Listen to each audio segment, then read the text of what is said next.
Olá, amigos da TV Nova Luz. Estamos aqui com muita alegria para dar continuidade aos estudos, às reflexões da Revista Espírita.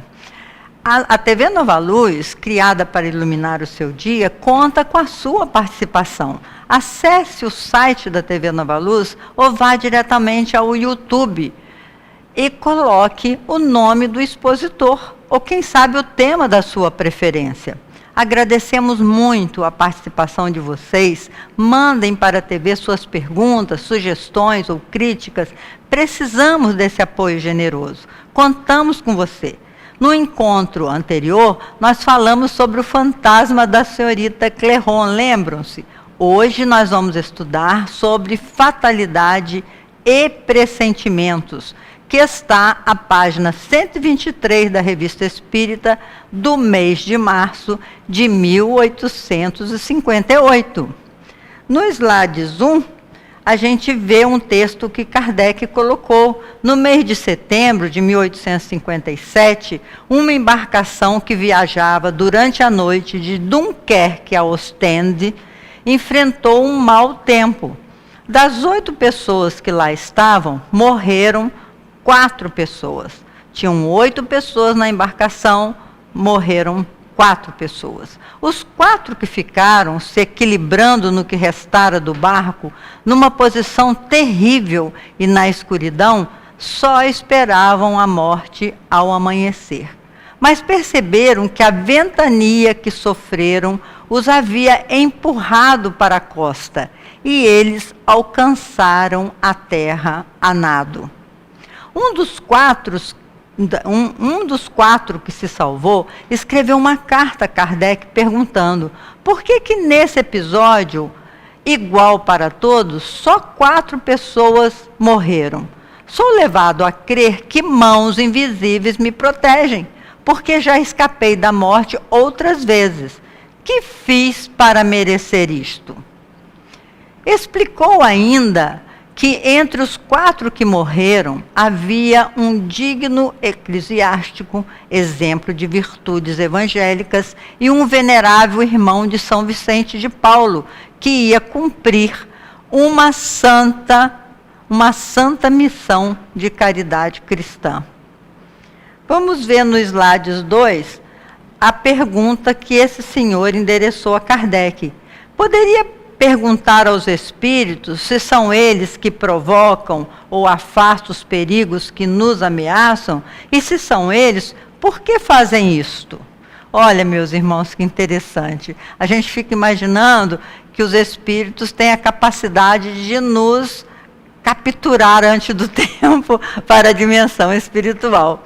Conforme o desejo desse correspondente, Kardec direcionou essas perguntas ao espírito de São Luís, e colheu dele os seguintes esclarecimentos. Quando um espírito se encarna, ele escolhe antes uma prova física, estabelecendo uma espécie de destino, mas conserva o seu livre-arbítrio sobre o bem e o mal.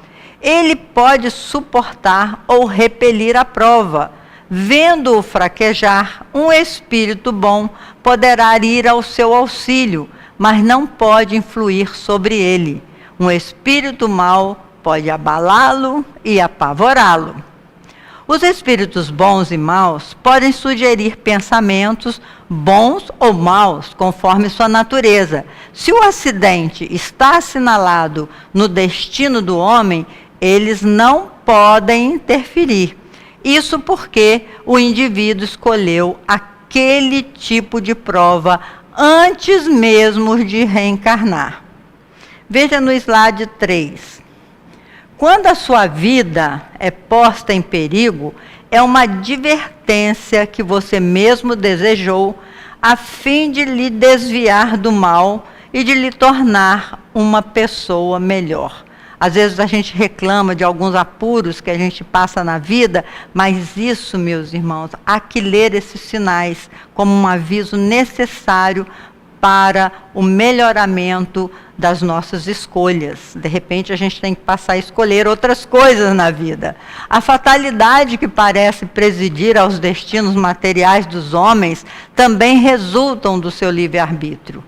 Se a fatalidade for muito rude e for suportada com resignação, servirá para elevar o indivíduo.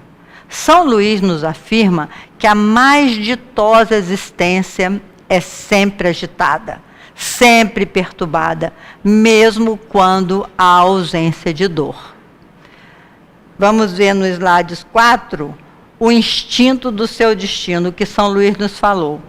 Quando o homem passa sobre uma ponte que deve cair, não é um espírito que o levou a passar ali, e sim o instinto do seu destino que o conduziu até ela. Ou seja, intimamente, o ser humano encarnado sabe que precisa passar por determinados dissabores e o seu instinto lhe envia para passar aquilo que ele mesmo planejou.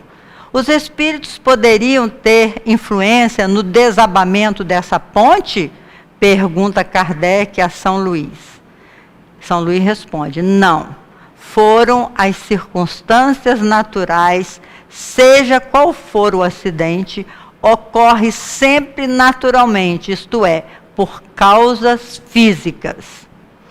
Queridos irmãos, atualmente na cidade do Rio de Janeiro, tivemos a queda de uma ciclovia, lembram-se? E algumas pessoas estavam circulando sobre ela no momento em que uma onda gigante a derrubou.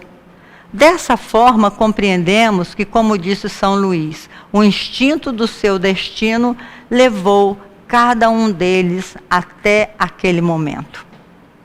Kardec coloca ainda nesse estudo outro questionamento feito pelo sobrevivente do afundamento no barco. No slide 5, a gente vê, ao receber um tiro, o homem ainda perguntou isso a Kardec, e Kardec levou essa pergunta a São Luís. Ao receber um tiro de um homem mau, a bala lhe passa de raspão.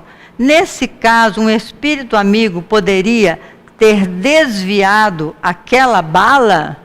Olha que pergunta interessante. Então, se a bala não pegou no homem, será que algum espírito deu um soprozinho para a bala ir para o outro lado? São Luís responde: claro que não. É a advertência da voz do instinto do atirador ou da vítima.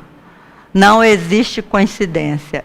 Como podemos entender melhor a voz do instinto? Pergunta Kardec a São Luís. Vamos ver no 6. Diz São Luís: antes de encarnar-se, o espírito tem conhecimento de todas as fases de sua existência. Quando essas fases têm um caráter fundamental, conserva ele uma impressão no seu foro íntimo, e tal impressão desperta quando o momento se aproxima. Essa impressão é que nós chamamos, de pressentimento, torna-se um pressentimento. Kardec fecha essa questão quando nos diz, no Livro dos Espíritos, na questão 524, que os espíritos protetores nos ajudam com seus conselhos pela voz da consciência, que torna audível em nosso íntimo. Mas como não lhes damos a necessária importância, eles nos oferecem outros por intermédio das pessoas que nos cercam. Examinando as circunstâncias felizes ou infelizes da vida, pode-se ver que em muitas oportunidades se recebe conselhos que nem sempre são aproveitados e que nos teriam poupado dissabores se nós tivéssemos escutado esses conselhos íntimos. Entendemos assim, meus irmãos, que só mesmo o próprio indivíduo pode mudar o seu planejamento, ninguém mais. Os espíritos podem nos aconselhar, e se ouvimos, podemos adiar, até mesmo modificar alguns acontecimentos ruins em nossa vida, e quem sabe até os que foram traçados para resgate.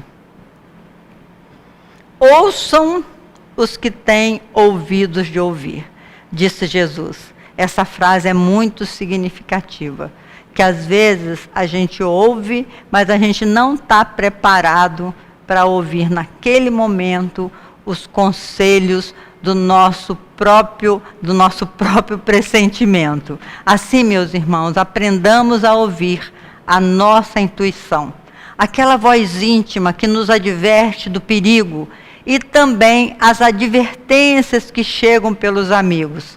Afinal, nosso Pai Celestial nunca nos abandona e torce por cada um de nós. Vamos poetizar? Eu estou como a velha centopeia, cheio de pernas que me prende ao chão. Se eu pudesse construir as minhas asas, voaria por certo em outra direção. Mas como vencer essa insegurança, esse sentimento de desesperança que teima governar a minha existência? Fico assim conversando com Jesus e lhe peço que me traga a sua luz para ouvir a minha própria consciência. Até o próximo encontro, nessa viagem fabulosa pelas revistas espíritas de 1858, onde falaremos sobre o período psicológico da humanidade. Muita paz.